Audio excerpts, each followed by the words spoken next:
பல்வேறு வாக்குறுதிகளை உங்ககிட்ட சொன்னோம். நம்முடைய முதலமைச்சர் இங்க ராசிபுரத்தில் கூட்டத்தில் பேசும்போது பல்வேறு தேர்தல் வாக்குறுதிகளை உங்ககிட்ட அள்ளி வீசினார். நம்முடைய இளைஞரணி செயலாளர் இப்போதைய துணை முதலமைச்சர் அண்ணன் உதயநிதி இருக்கும் போதும் நம்முடைய திராவிட மாடல்ல என்னென்ன சாதனைகளை புரிவோம் அப்படிங்கிறத மிக தைரியமாக உறுதியாக சொன்னார்.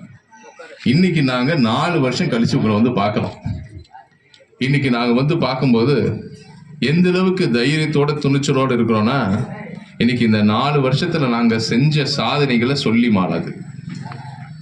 என்னென்ன சாதனைகள் நீங்க கொஞ்சம் சிந்திச்சு பாருங்க.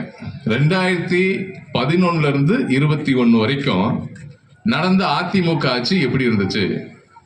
2021 நம்முடைய திமுக ஆட்சி பொறுப்பேற்றதுல பிறகு எப்படி நம்முடைய ஆட்சி இருக்கு, எந்த அளவுக்கு மக்கள் சார்ந்த பல்வேறு திட்டங்களையும் பணிகளையும் நாங்க செஞ்சுட்டு இருக்கோம். நீ கொஞ்சம் சிந்திச்சு பாருங்க.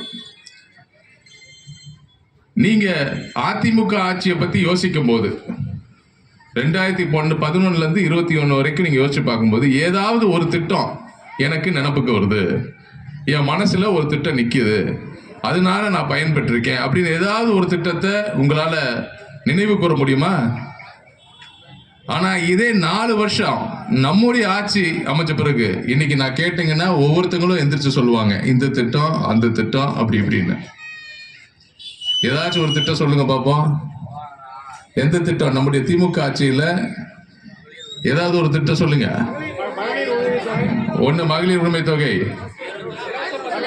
கட்டணம் இல்லாத பஸ் பயணம், அப்புறம் தமிழ் புதல்வன், அப்புறம் மக்களை தேடி மருத்துவம், அப்புறம்